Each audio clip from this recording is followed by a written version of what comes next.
The wind howled across the plains like a beast dying slow.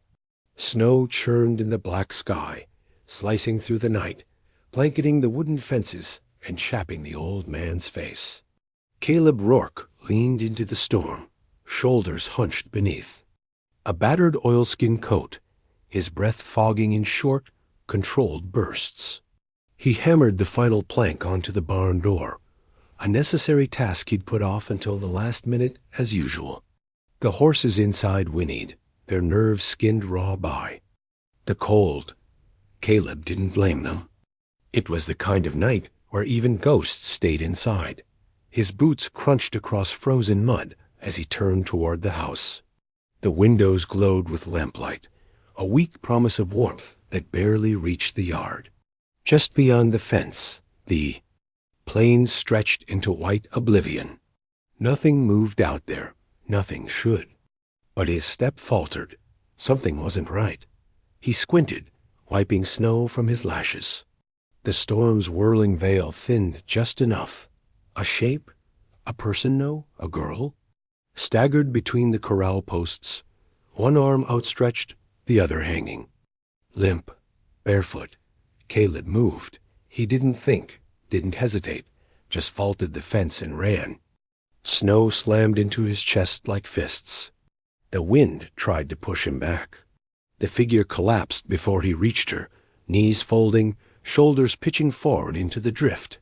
"Hey!" he shouted. No answer. He dropped to one knee. A young woman barely. More than a girl curled in the snow. Her hair was matted with ice, dark and tangled. Face scraped raw. Lips blue. She wore only a thin shift, torn at the shoulder, and a wool shawl soaked through and stuck to her back. She'd lost a shoe. Her foot was bloodied and red as butcher meat. Caleb scooped her up. She didn't stir. Just a faint breath misting against his neck. He carried her inside. The fire in the hearth hissed as he kicked. The door shut behind him. The cabin smelled of cedar smoke and old leather. He laid her on the buffalo hide rug, stripped off his coat, and wrapped it around her. Then he crouched by the fire, stoked the embers until flames climbed up the logs. He tossed a pot of water onto the hook, then returned to her, hands hovering over her skin, unsure where to start. "You ain't supposed to be here," he muttered. She didn't answer. Her fingers were stiff with cold. He rubbed them one by one, then her arms, moving, slowly trying to stir blood back into the limbs. When she gasped just barely, he paused. Her eyes opened a crack. Brown, wide, terrified. "You're safe," he said softly. "Ain't no one gonna hurt you here." She didn't believe him. He could see it clear. The storm pounded at the cabin. Walls. The wind howled like it was searching for something. Or someone. Caleb grabbed a blanket from the cot and wrapped her again, then moved back to the fire. The girl watched him, barely conscious, but her eyes never left him. "Names, Caleb?" he offered. "You don't gotta talk," she blinked, then croaked, "Run?" He turned. "What?" Her lips trembled. She tried again. "Run, they're coming." Caleb's gut clenched. He stood, grabbed his rifle from the wall hook. The old Winchester felt cold and solid in his hands. He didn't need explanations. Didn't need names. The look in her eyes told him everything. She wasn't just lost. She was being hunted. Caleb moved to the window, pushed aside the burlap curtain. Darkness and snow swallowed the world. Nothing stirred beyond the glass. Not yet, he turned back to. The girl. She'd passed out again. He crouched, adjusting the blanket tighter around her. "You picked the right barn, sweetheart," he whispered. "But next time, knock." The night stretched on. He didn't sleep, sat beside the fire, sharpening his knife, boots still laced tight. Every creak of timber, every whistle of wind made him glance toward the door. At some point, she stirred again. He gave her water, helped. Her sip. Her teeth chattered, but she kept her eyes on him. "Where are you from?" he asked. East, she murmured. What's your name? Silence. Then, Eliza. He nodded. All right, Eliza. You're safe here. Another lie she didn't believe. She tried to sit up, winced, then collapsed against the pillow. You don't understand. They're not men. They're monsters. You said they. How many? 3, maybe 4. They took everything. I ran. That was enough for now. She slept again, breathing ragged. Caleb stood and moved to the door, opened it slowly, rifle raised. Snow was thick and blinding. But nothing moved. Still, he didn't feel alone. He went to the barn at dawn. The storm had weakened. Now just a steady snowfall. The horses were skittish. One had bitten clean through its rope. Caleb calmed them with murmurs, refilled the trough, then checked the tracks. There at the edge of the pasture, boot prints, deep, fresh, headed toward the tree line. Someone had been watching. He returned to the house, jaw clenched, heart steady but cold. Eliza sat up now, clutching the blanket tight, face pale. They know where I went, she said. I know. I'm sorry. I didn't know where else to go. I didn't mean to drag you into this. I dragged myself in when I carried you. Through that door. He poured her a tin of broth, handed it to her. Eat. You'll need strength. She hesitated. Why are you helping me? I don't like bullies. You don't even know me. You ain't done anything to make me regret it. She stared at the fire. I will. The silence sat thick between them. He didn't press. He'd been a man with secrets, too, once. By midday, the clouds broke, light slashing through and turning. The snow into glitter. Caleb chopped wood while keeping his eyes on the horizon. Eliza sat on the porch, bundled in one of his old coats, watching him. He caught her staring. You ever used a gun? He asked. She nodded. Good. Why? Because if they come here again, I ain't sending you back out into the cold. That night, she told him a little more. She'd been traveling with a trader's wagon. Hired as a cook. Maybe more, she didn't say. Bandits had stopped them 2 days east. They took the horses, took the driver, took her. What happened after that, she skipped. He didn't ask Dot, but he saw it. In the way she flinched when the wind rattled the shutters. In the way her eyes flicked to the door every time it creaked. He recognized it. Fear didn't always show in screams. Sometimes it just lived quiet in the corners of the soul. By the 3rd day, they spoke more. Ate together in near silence. She helped around the cabin, sweeping, warming water, even mending a shirt with a needle and thread she found in his drawer. He didn't stop her. Her hands were small but fast. He watched her move. The way she shook sometimes when she thought he wasn't looking. She caught him watching once. Said nothing. Just kept sewing. At dusk, he found her outside staring at the tree line. The storm had left everything clean and white. It was almost beautiful. They'll come back, she said. I know. You should leave. I've run. Enough in my life, he said. She looked at him, really looked. You were a soldier? Something like that. She nodded slowly. Then you know men like them. I was one once. She tilted her head. Not anymore? Not since I buried the last person I cared about. She touched his arm, just for a second. Maybe you don't have to be alone forever. He didn't answer. That night, he sat beside the fire again, knife on the whetstone. Eliza lay curled, under a quilt, asleep but tense. Snow whispered at the windows. A shadow passed across the glass. Caleb rose slowly, rifle in hand. Someone was out there. He opened the door just enough to see. A figure in the snow line, watching, not moving. He aimed, but the figure turned and disappeared into the trees. He stood there for a long moment, heart steady. War was coming, but maybe this time he wouldn't be fighting for nothing. The wind had lost its bite, but the cold still clung to everything like a stubborn memory. Snow dripped from the eaves of the cabin, melting into dark streaks that ran down the weathered wood. Caleb Rourke stood just outside the door, splitting. Logs with measured, silent swings. Each strike echoed in the still air, rhythmic and sharp. He wasn't thinking about firewood. He was thinking about her dog. Eliza Vale hadn't said much since she'd come through his barn nearly frozen. But what little she had offered kept turning in his mind like a stone in a boot. She was no ordinary runaway, no frightened settler girl. There was steel under the bruises, fire beneath the frostbite, and something else, a storm she hadn't spoken aloud yet, but one he could feel pressing behind her silence.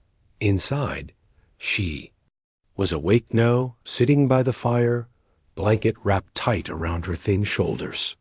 Her eyes were focused on the flames, unblinking, as if trying to see something within them. When Caleb stepped in, she didn't flinch, didn't even glance his way, just said, "They're close." He set the axe down beside the door. "You? Sure? I can feel it."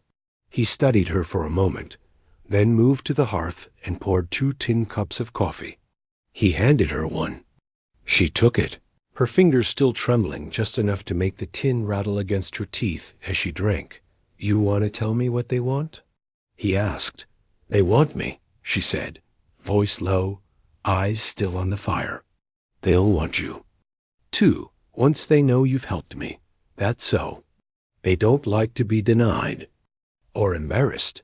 Most men like that die quick out here. These ones don't." She set the cup down and unwrapped the blanket slightly.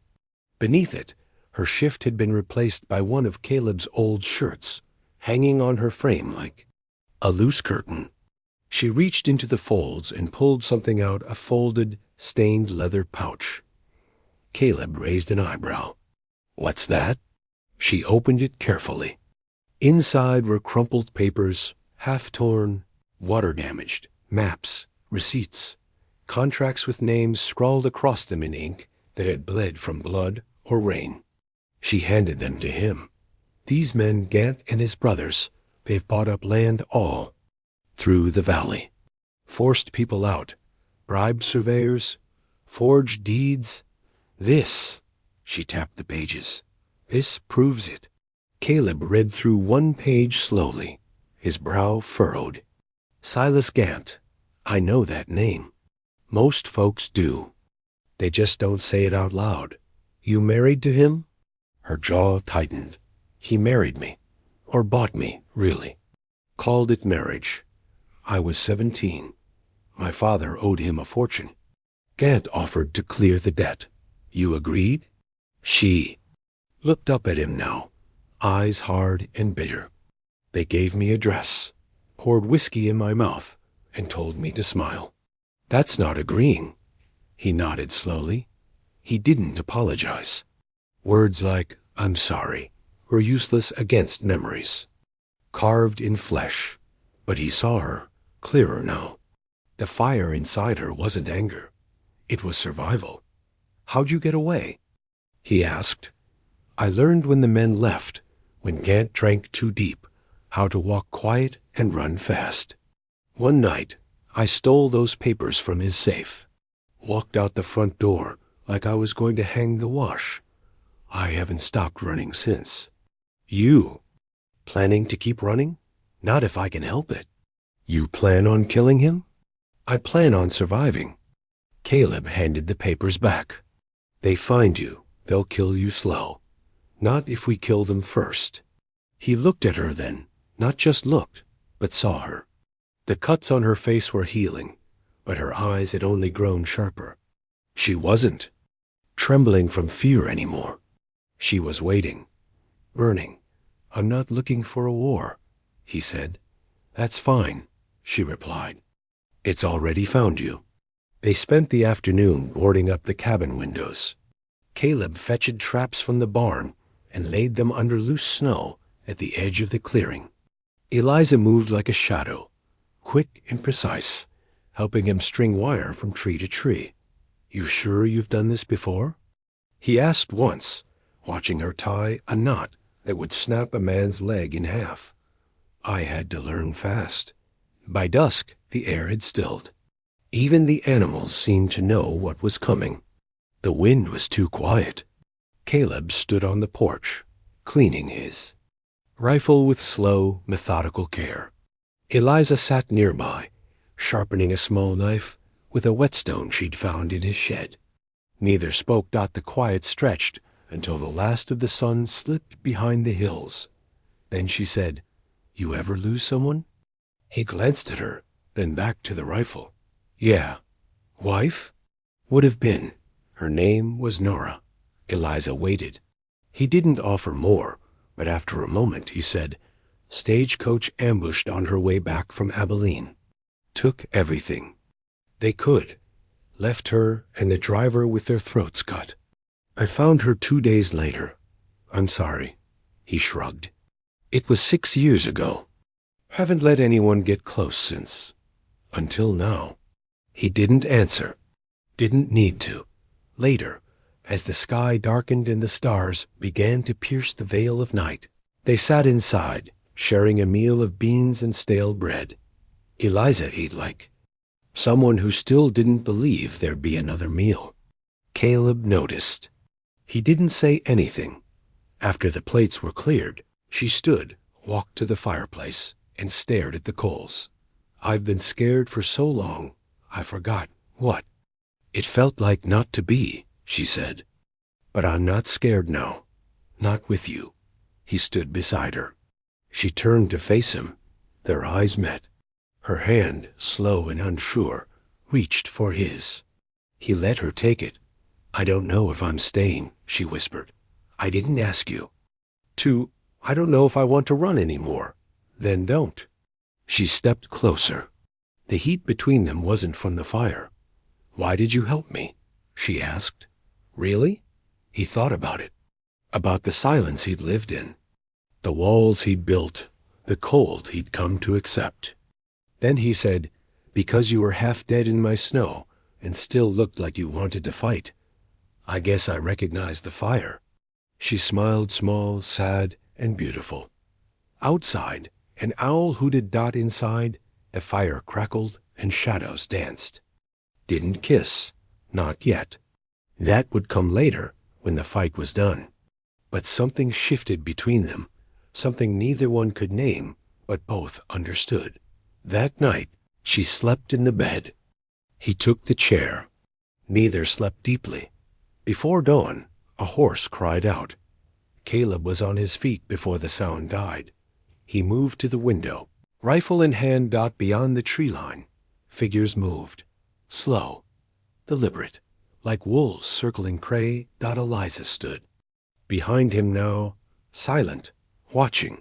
They were here. Just like she said they'd be. Caleb looked at her. "You ready?" She met his gaze. "More than I've ever been."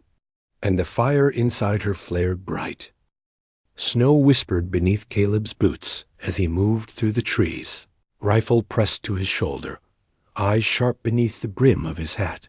The morning light was gray and low, thick with the promise of blood. He knelt behind a half-buried log, the kind old enough to remember better winters, and watched the clearing through a break in the pines. 2 riders. Not many, not yet, but scouts always came first. The real danger would be the ones riding slower, in formation, wearing steel on their hips and smugness in their spines. These first 2 moved with the caution of men who'd done this before, eyes scanning the treetops, hands resting easy on their pistols. Caleb stayed still. He waited until they reached the edge of the clearing, where Eliza's traps lay hidden beneath the new snowfall. One rider, younger and lean, nudged his horse forward, not 10 feet from the snare line. The moment the hoof struck the rigged tripwire, the trap snapped upward with a metallic scream, slicing through the horse's front legs. The animal screamed and buckled, throwing the rider forward into the snow. Caleb fired. The man's chest burst red. His partner turned, cursing, scrambling to draw his weapon, but Caleb had already reloaded and fired again. The second bullet caught the outlaw in the shoulder, spinning him from his saddle. The man hit the ground hard and rolled toward a boulder, dragging his pistol with him. Caleb was already moving. He crossed the clearing in a half-crouch, dodging between trees, rifle barrels smoking in the cold. Behind him, he heard the cabin door creak open. "Eliza, stay inside." He shouted Dot. She didn't listen, Dot, by the time he reached the boulder. The wounded outlaw had propped himself against it, blood running from his arm. He raised the pistol with shaking fingers. Caleb kicked it from his hand and pointed his own rifle at the man's head. "You Gant's men?" The outlaw's mouth twisted into a grin. "Guess you'll find out when he shows up." Caleb lowered the rifle, Dot. Then he cracked the butt across the man's jaw, knocking him cold. Dot, when he turned, Eliza was there, panting, a pistol in her grip and defiance in her eyes. "I told you to stay inside," Caleb growled. "I told you I wasn't running anymore." He glanced back at the man bleeding in the snow. "We've got maybe an hour before the rest ride in." Eliza knelt and rifled through the unconscious man's coat. She pulled out a leather journal, a compass, and a small flask. "Tracks on the ridge," she said, scanning the tree line. 6 or 7 more. They'll be flanking." Caleb looked at her with new weight. "You used to ride with them, didn't you?" "No, but I was caged near them long enough to know how they think." They didn't speak after that. There wasn't time. Together, they dragged the dead rider to the barn and laid him across the trough, blood staining the hay. The unconscious one they tied up inside, hands bound tight with rusted harness leather. Dot. Then they waited. Caleb checked his rifle again. He only had a dozen bullets left. Eliza loaded her pistol with trembling fingers, wiped the sweat from her brow despite the cold, and crouched behind a stack of barrels on the porch. Her breath came short but steady. When the first shot came, it didn't come from the front. A bullet punched through the cabin window, shattering the glass and embedding in the fireplace mantel. Caleb ducked, rolled behind the table, and returned. Fire through the shattered pane. More shots followed, peppering the walls. Splintering wood. The world exploded into noise. From behind the trees, 5 riders emerged in a wide arc, firing as they moved. Caleb's heart pounded, but his hands were steady. He dropped the first rider with a clean shot to the neck. The man flipped from his saddle and hit the ground with a dull, wet thud. Eliza screamed. He turned. She was pinned behind the barrels. A man charging up the steps with a hatchet raised. Caleb fired, missed, cursed. Eliza didn't wait. She stood, stepped into the path of the charging man, and fired twice. The first shot grazed his leg. The second caught him in the gut. He groaned and toppled into the porch rail. She stared at the gun in her hand, then at the man, as if surprised she was still alive. "You good?" Caleb shouted. She nodded once, eyes wide, breath heaving. More riders came, now from both sides. Caleb ducked behind the porch post, the bullets slamming into the wood inches from his head. He returned fire, reloaded, and fired again. Another man dropped screaming into the snow. It wasn't enough. They were being surrounded. Eliza crawled to him. "We've got to fall back." "Where?" "The barn." Together, they moved under cover of gunfire, sprinting low through the side yard, bullets hissing past their ears. Caleb reached the barn door, kicked it open, and ushered her inside. Then he slammed it shut behind them. Inside, the horses shrieked with panic. Caleb grabbed a lantern, knocked it over, and used the flame to light a line of dry hay that trailed out toward the doorway. Smoke began to curl instantly. "What are you doing?" Eliza yelled. "Buying us time." He grabbed her hand and yanked her toward the rear exit. They slipped out just as the front of the barn exploded into fire. The men outside shouted, distracted by the blaze. Caleb and Eliza ducked behind a fallen tree at the rear of the pasture. "We won't get another chance like this," she said. "You got a plan?" "We split them. You draw fire from the cabin. I come around behind." "No," she turned sharply. "Don't argue. You'll last longer behind cover. I'm smaller, faster. They won't expect it. That's exactly why it's suicide." Her voice dropped low. "If I die today, at least it's doing something that matters." He stared at her. The girl who'd frozen half to death on his doorstep wasn't the same woman crouched beside him now. This one had flame in her veins. And he realized, with a sharp ache in his chest, he didn't want her to die at all. He touched her cheek. "Come back to me." She blinked, startled by the softness in his voice. Then she nodded once and ran. The fire behind them roared higher. Caleb returned to the cabin and opened fire, drawing the remaining men's attention. They converged fast, thinking they had him cornered. From behind the trees, Eliza emerged like a ghost. She moved quickly, ducking low, pistol steady. One shot dropped a man as he reloaded. Another fell before he even saw her. Caleb saw the last rider turn to flee too late. Eliza shot him square in the back. The man pitched forward, face first into the snow, blood blooming beneath him. The gunfire stopped. Smoke and silence. Caleb stood slowly, rifle still raised, scanning for any movement. There was none. Then he saw her, across the field, shoulders heaving, gun lowered. Blood on her shirt, some of it hers, most not. He walked to her. They met in the middle of the clearing, surrounded by the dead. She fell into his arms without a word.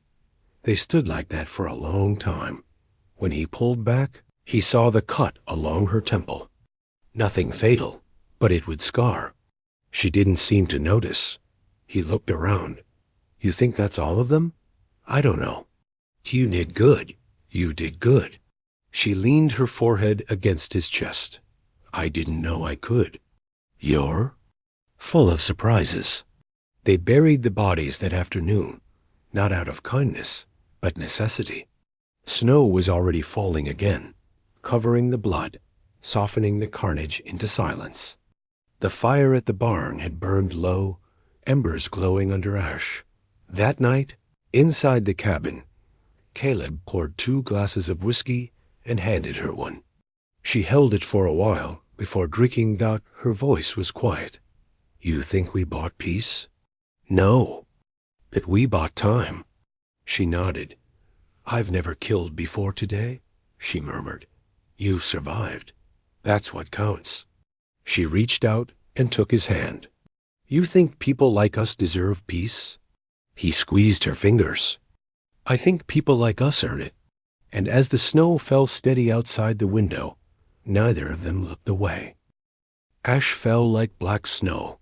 The barn smoldered behind them, reduced to a skeleton of charred beams and glowing embers. The smell of burnt hay and blood hung thick in the air. A breeze stirred the ashes and carried them across the snow, where the bodies had already begun to disappear beneath a fresh dusting. Caleb Rourke stood at the edge of the clearing, his rifle slung over one shoulder, the other arm hanging loose with exhaustion. Eliza stood beside him, her coat wrapped tight, hair tangled and blood drying at her temple. They didn't speak. There were no words left for what had happened. Just silence, heavy and honest. The kind of silence that came after surviving. He finally turned from the wreckage and walked back to the cabin. Eliza followed, her boots crunching softly behind his. Inside, the warmth was a welcome lie. The fire still crackled in the hearth. The walls were intact, but nothing felt the same. Caleb poured water into a basin, dampened the cloth, and gently cleaned the gash along her temple. She flinched just once, but didn't stop him. Her eyes remained fixed on the flame. "You'll scar," he murmured. She gave a faint, crooked smile. "Guess I'll match the rest of me now." He folded the cloth, set it aside. His hands lingered a moment longer than necessary. "I thought I'd lost you," he said. "You didn't." He hesitated. "I've lost before. It changes a man." "You said her name was Nora." He nodded. "What happened to her?" "You think that's why you closed up?" "Not at first. At first, I thought I could keep going. Build fences, dig wells, patch the roof, pretend the house wasn't empty. And then the quiet got too loud. Eliza didn't move. Her gaze stayed on the fire, but her voice softened. I was always surrounded by noise. My father shouting, Gant's fists, boots on stairs, laughter I wasn't part of. I didn't know what quiet sounded like until I was running. And I was afraid of it. I thought it meant I was alone. You're not alone now." He said it without thinking. The words came out heavy, final. She turned to him then, truly turned, and met his eyes. "Don't promise things you can't keep, Caleb." "I'm not promising. I'm choosing." Long beat passed between them. Then slowly she nodded. Morning came gray and still. The storm had passed. What remained was cold, hard truth, the kind that settled into the bones and refused to thaw. Caleb saddled his horse, tied a pack across the back, and slung a satchel of ammunition over his shoulder. Eliza stood at the door, watching him. "You're leaving. Riding into town. Marshall needs to know what happened. Gant's land fraud, those papers you took might be enough to strip what's left of his power. They'll ask about me." He gave her a tired smile. "And I'll lie real convincingly." She stepped down from the porch and touched his arm. "You come back? You planning to still be here?" "I don't know. Maybe. If there's still a roof." He paused, hand tightening on the reins. "There'll be a roof. Might even be a second chair at the table." He didn't say goodbye. Didn't need to. He just mounted the horse and rode out through the trees. The ride was quiet. Miles of white, the land clean, but not innocent. Every so often he'd glance over his shoulder, half expecting to see riders or smoke. But nothing followed him. It took half the day to reach town. The streets were slush and shadows. Folks nodded when he passed, but no one asked questions. He tied his horse outside the sheriff's office and stepped inside. The marshal was a squat, broad-shouldered man with a bristled beard and eyes that had seen too much. Caleb dropped the satchel on his desk. "What's this?" "Proof." Caleb sighed. "Land grabs, bribes, surveyor signatures. All tied to Silas Gant." The marshal opened the satchel and pulled out the folded, stained documents. "Where'd you get this?" Caleb didn't answer. The marshal looked up. "He dead?" Caleb nodded. "Along with 6 of his men. You bring the bodies?" "No.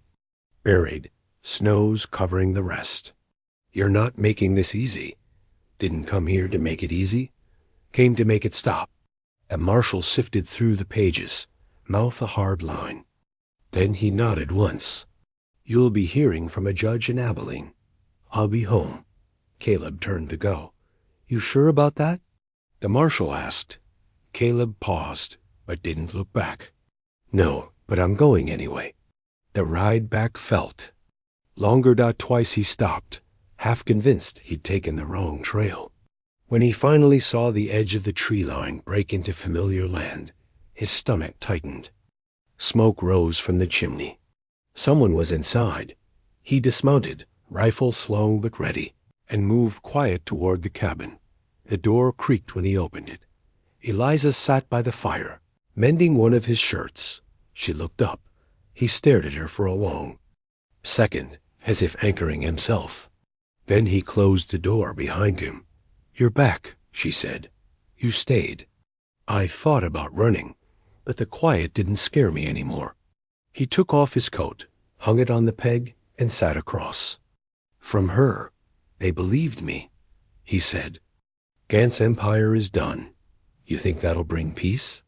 No, but it'll bring change. Some folks might even rebuild. She nodded. And us? He tilted his head. You tell me. She set the shirt down. I've lived a dozen. Lives in other people's shadows. I think I'd like to try living one that's mine. He reached across the table, took her hand. She didn't pull away. You don't owe me anything, he said. I know, but I want to stay, even if it's not easy. Especially then. The fire crackled. Outside, the snow fell slower now, like the land was breathing again. That night, they didn't speak much. She slept in the bed.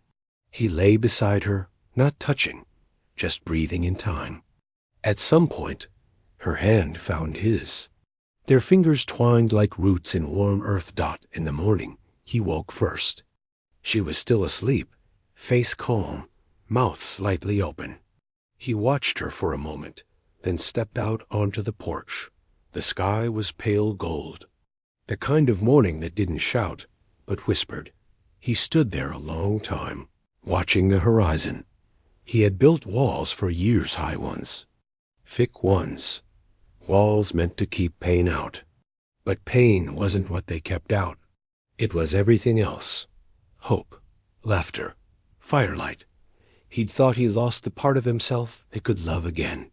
Thought it was buried with Nora, but watching.